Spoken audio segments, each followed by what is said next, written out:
And I'm Emily. And we've been wanting to do this video for a really long time, but we just never could find the right words or whatever. But we wanted to do this video because something major happened in our life, and it's like a really big part of our lives, so we just kind of want to share it to everybody because a lot of people don't know like our story, and we think it's, you know, really important to us, so we just want to like share it with everybody.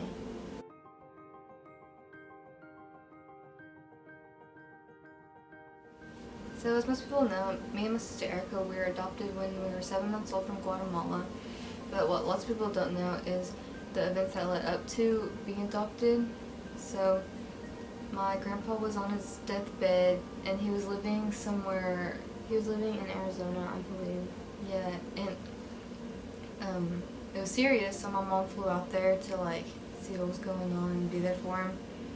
But on her ride back on the plane, she sat by this lady, and the lady was she just adopted a girl from China. And so they were talking about it because our mom and dad have always been like interested in like adopting like a baby or somewhere like internationally. And so they started talking about that, and my mom comes home and talks to her dad about it, and then they start doing more research and finding places and like children, and they found the girl in Guatemala, and then her name was Selena, and she wasn't a baby, she was like a toddler, I guess. But they were really set on adopting her, but they got like a phone call, and apparently Selena was like walking with her grandmother like at a market or something, and she got hit by a car and passed away.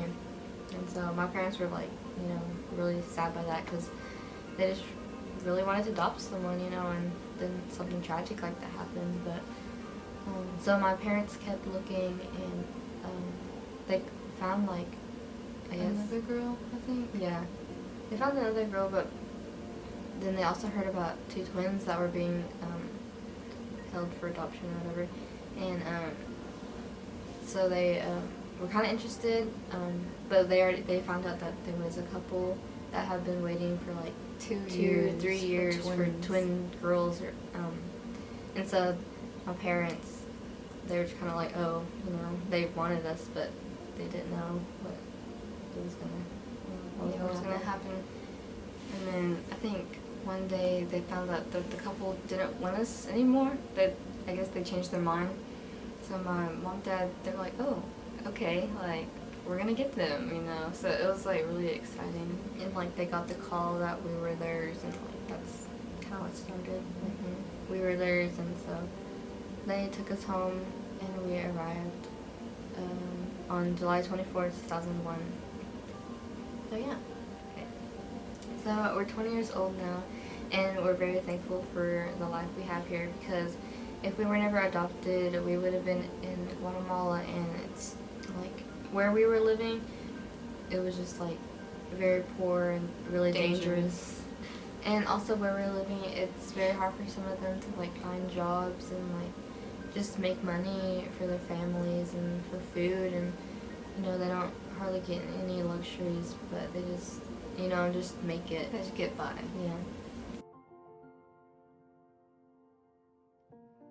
Me and my sister, we've just always been really different.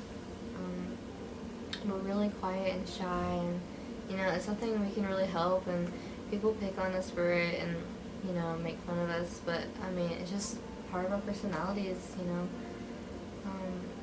Other than that, we're, you know, different in appearances too. Okay, so we grew up in this small town, and like everybody knows everybody, and we have like one stoplight.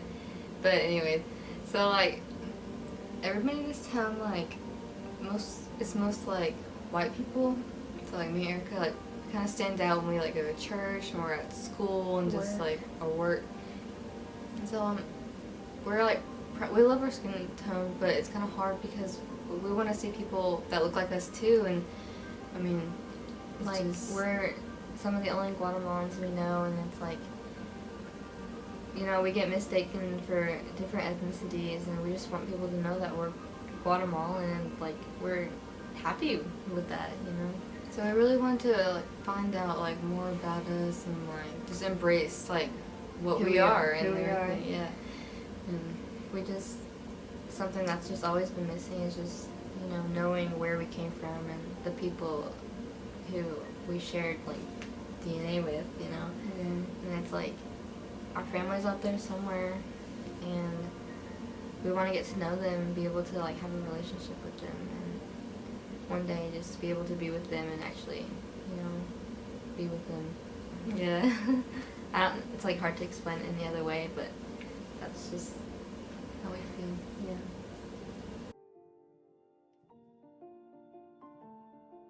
So as we just said, we've always been interested in like wanting to figure out like our biological family and like just know more information about them.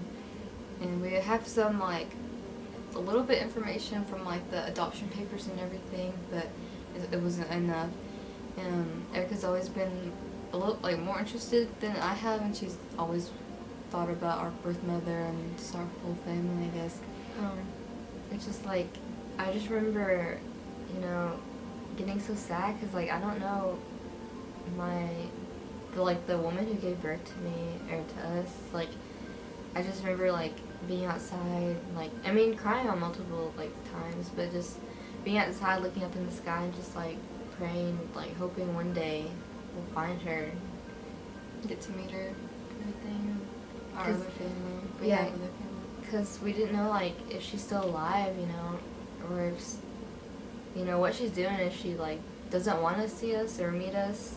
But there was always just so many like what ifs and whys and just questions. Just, yeah. But so about 6 months ago, I think we're talking about it a little bit about just like trying to do some research and everything. Like we've always just talked about it but never like tried. We thought it was just gonna be like not find anything. It was just a really hard process to start. But 6 months ago, Erica was at work and I was at home, and I was just on the phone. I didn't really know what to type in on Google, so I was just like finding birth family or birth biological family and yeah, in like the Google search, and then scrolling through all like the stuff that came up, and I saw this thing. It said Guatemala locator. It was like a Facebook link, so I clicked on it, and I just saw like lots of this, and it's like it did say stuff about like people like finding their biological family like through this like Facebook page, this organization. What is it? It's like just some service.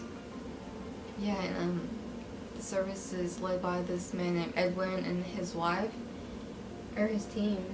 His team, I don't know. But so I was just looking at everything, and like there's like reviews or whatever, and it's like Edwin helped my son find his biological family and like just stuff like that. So I was like oh, okay, let me show Erica. So I sent her like the screenshot, and like she was like looking all through it, and yeah, I was like at this point I was just kind of like, you know, I didn't really have anything to lose, and I just wanted to try whatever. So I think I just sent him an email, you know, not thinking anything would come up of it, but eventually he responded, and I was just kind of like, you know, this could be the start of something. So I just, I emailed him, and then he responded back to me, like, I'll put up a picture of what I said, but I just said my name and like what, you know, I was interested in, and if he could help us, and eventually we just kept emailing back and forth, and like he started showing us the information about the process he does, and we were just kind of still a little like, you know, nervous, yeah, about the whole thing, because it's like we don't really know him, and you know, what if it's like a scam, and we're just like, you know, scared, I guess. But eventually we set up like a FaceTime call or whatever, and we talked to him, and he had like a translator, someone who like helps him with his service, but we like talked and asked him all these questions, and like, you know, it just gave us reassurance that like this was the real deal. Yeah. And so we got off the call, and we just looked at our mom, our adoptive mom, and we're just like, yeah, like we want to go through with this. Yeah. And so We did everything that he asked us to do with like the documents to send him like everything that we have. So after we gave it all to him, it was just kind of in his hands. Yeah. And so we just waited for a while, and I remember that he like didn't message back for like, he didn't answer for like 2-3 days, and Erica got worried. She was like, oh no, like what's wrong? She was like checking her email like every day. Yeah. But eventually he answered because I emailed him just to make sure everything was okay and he was okay and stuff. But so eventually he got to the city where it said our mother lived in one of the documents, and he found a relative, and we were just like, whoa, like that's news, you know? That's quick. It was quick. It was really quick, and we were like, whoa, like our relative. Yeah, and so he talked to our relative. I can't remember what relative it was, but it was someone from our mom or of our mom's side, and so they eventually told Edwin that our mother was now living in Guatemala City, and so he just started his search there. They went there. Yeah, and eventually he found. Or he was like asking around. Yeah, he was asking around, sorry. And he found someone that knew our mom. And he was like, can you like show us where she is? And they showed him, and he found her and like, confirmed. Confirmed identity and everything. And it was her, and he like sent us a picture. Yeah. And like a video, and it was after that it was just, up from there. And so after that he sent us this whole full report of just everything all the information that he knows and he found, and it was just like our dream come true, like our mother was alive. And she wasn't like upset about finding us or anything. I think she was a little like shocked, like in shock. Yeah, she was probably in shock, and what we read from the report and stuff is that she does feel like guilty that she like gave us up, because what we found out is that we have three sisters, 2 brothers, and we were the only ones given up, and of course we wonder why, but we're definitely never gonna be mad at her for giving us up for a better life for us. And it's like we're so at least thankful. we're together. Yeah, for sure. And we just want her to know that we love her and we love our family, our brothers and sisters, and we're never going to be mad at her for doing that. But it's just like now we know them. Now we know that they're alive, and we talked to them. We got in contact with them, and we talked to them. I talk to them almost every day. At least 2 of my siblings, I talk to them, and it's just like the best thing that ever happened to us, and we never thought it was going to be that easy or maybe even possible, but now it's like they're there. I don't know. And it's like comforting to like look at their pictures and like see like what's similar. Like we noticed like our noses are the same, and like our eyes and like our lips, and like, and it's funny, like my brother, like my sister like put up a picture of him and me, and we look so similar. Like it was just so funny. And something else that really like got to us was that our mother, they told us that she was really shy and quiet, and it's like everything makes sense. Like now we know where we get that from, and it's like we feel better about ourselves, and like we now can embrace ourselves for like who we are, we got from her, and just everything like that. So I guess when Erica was like messaging them, they set up a FaceTime call with us. We were like really nervous because I was like, we're gonna see them for like the first time. We didn't know what to expect, like who all was gonna be there. They said that they all were gonna be there, and then when we set it up and finally got it up and working, I saw the screen and it was just like all these people. Family. Yeah. Like looking at us. We had like a lot of like nieces and nephews, and our siblings like have like significant others, and it's just everyone was there, and it was kind of overwhelming. Yeah, we just And, all like, started crying. We had like the language barrier too, so we had to have like 2 translators, I think. Yeah. And, I mean, But the experience was like just great, you know. Everyone was crying, like everyone was crying. because I mean that's like we're kind of like right there with each other, you know. And like of course one day we want to meet them, but for right now, like this was just, you know, As good as it can get. yeah, as good as it can get right now. So this was just, you know, a quick way to tell our story. Like, just been like a great experience because like it's so important to us to find our family, and you know, it's just like It's a big deal It's a really big deal. and not many people know that we found our family. But even not many people know like all the events that led up to our adoption, just everything like that. because in like the beginning, like my mom's dad who got sick, he like it was just kind of like a real emergency, and she had to go, and then everything looked up from there, and then she was back on the plane, and if she didn't meet that lady about the adoption information, or if they eventually, like if Selena, the girl that they wanted to adopt in the first place, she was never hit by a car, and they would have adopted her instead of us. Mm-hmm. And then something else is that like the people who wanted to adopt us in the first place, like what if they never like They changed their mind. yeah, never changed their mind and did want to adopt us. But it's like all these things led to one another, and it all just fell in place. It's just all in like God's We're meant hands. to be here with this family that we have now, and we're really thankful for them because we definitely have a good life, and we have 2 families now, and it's just all more love.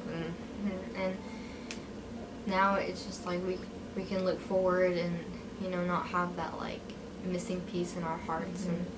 And eventually we want to be able to speak Spanish and Go go meet visit them. them. Yeah, just yeah. And so we just want to definitely thank Edwin for his service and everything that he did for us, because you know it definitely changed our lives. Yeah, it really did.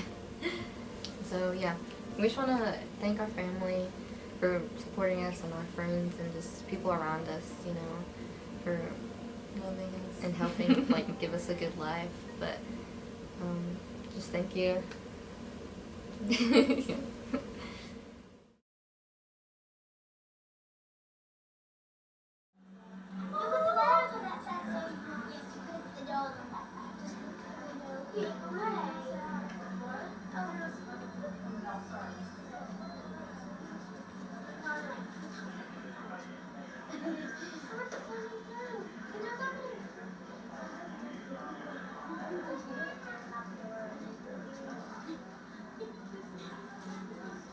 Don't shut that door.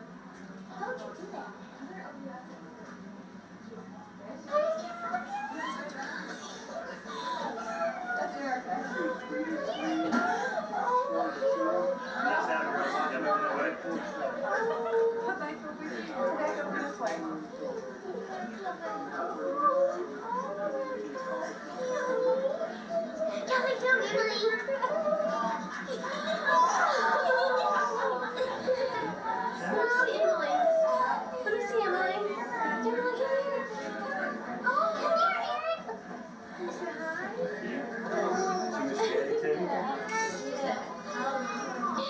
I'm gonna get you.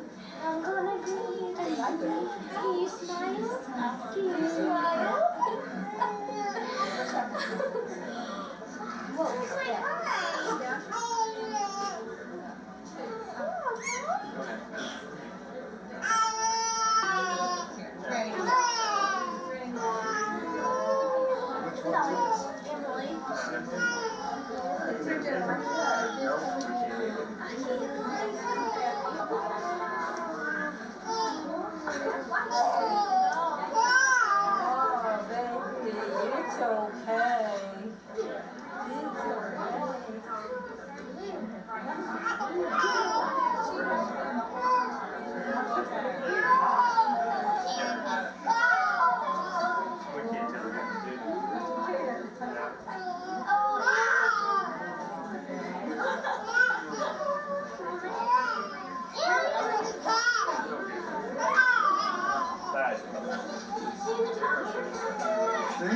It's not so bad. Hi, Erica. Well, she's got tear for everything, Daddy. Yes. Let her settle down a little bit. There's some nice lick outside. Oh, great. That's the one without a nipple.